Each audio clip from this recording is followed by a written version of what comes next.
E o fútbol base tamén volveu a ser o gran protagonista en Boiro coa celebración da 17ª edición do torneo Concello de Boiro. Máis de 4.000 persoas e arredor de 120 equipos deronse cita nunha nova edición marcada polo éxito organizativo e deportivo.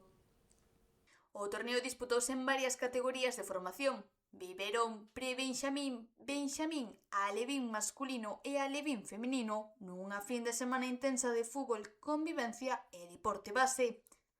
Dende a organización resaltan o éxito que tivo este torneo, no que arredor de 4.000 persoas se deron cita nun evento no que case 120 equipos se xogaban o podio. Foi un éxito, tuvemos unha afluencia, calculolle sobre 4.000 personas entre deportistas e visitantes, bueno, casi 120 equipos que participaron, e bueno, un éxito total. A verdade é que acuden a 17ª edición, levamos xa moitos anos, entonces bueno, estamos acostumbrados. O día que non teñamos tanto éxito, ao mellor sorpréndenos, pero bueno, a verdade é que moi ben, moi ben. Os resultados foron moi variados, con equipos barbanzans ocupando o podio nalgunha das categorías.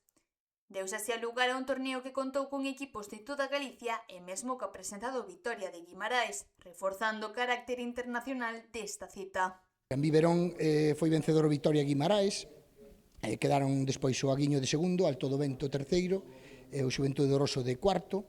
En alevín femenino ganou a Londras, co Vitoria de Coruña de segundo, Vitoria Santiago terceiro, e Caldas cuarto clasificado. Pre-benxamín ganou o Conxo Santiago, quedou de segundo Barbadás, terceiro Lalín e cuarto Taragoña. En benxamín ganou Santa Mariña, segundo Arosa, terceiro Pabellón de Ourense, cuarto Calasanz. E no alevín ganou Valmiñor, segundo Vila do Corpus, seguido do Compostela e o Calasanz. Tuvemos equipos de toda a comunidade galega, incluso nos visitou o Vitoria Guimarães, bueno, a verdade que moi contentos ca asistencia.